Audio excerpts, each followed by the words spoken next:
when the border blockade in Windsor, Ontario was stopping hundreds of millions of dollars in daily trade, Canada's finance minister got a rare call from the White House. That was a dangerous moment for Canada, I felt. Very, very dangerous. Factories were halting production, and American officials were worried. I could see, really for the first time ever, the Americans having this amber light flashing in Canada. That warning, a broken auto sector supply chain, might be a reason for the U.S. to impose more protectionist measures. The danger was, were we in the process as a country of doing long-term and possibly irreparable harm to our trading relationship with the United States? The financial industry was worried too. At a last-minute meeting the day before the act was invoked, the CEO of a major Canadian bank told Freeland what they'd heard during a U.S. visit. An inquiry lawyer read that message. And we were being called a quote-unquote joke by people. I had one investor say, "I won't invest another red cent in your banana republic in Canada." That was a heart-stopping quote for me.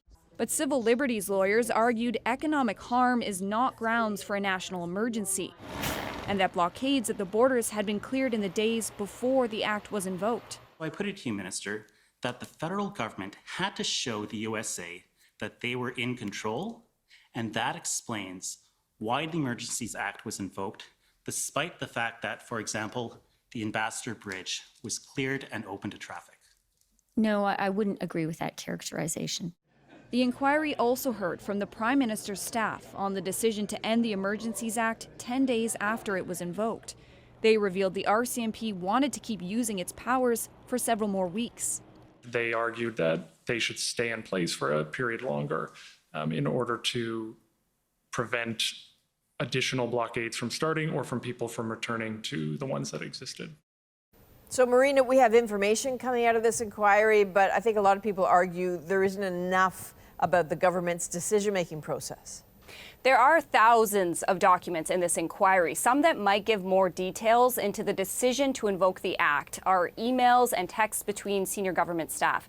Now, many of those conversations are redacted. The lawyer for Convoy organizers has been fighting that without much success. He says the redactions are preventing the public from having a clear picture of the government's decision. Now, tomorrow, Canadians will have a chance to hear directly from the Prime Minister. He is the final witness of this inquiry. All right, Marina von Stackelberg in Ottawa, thank you.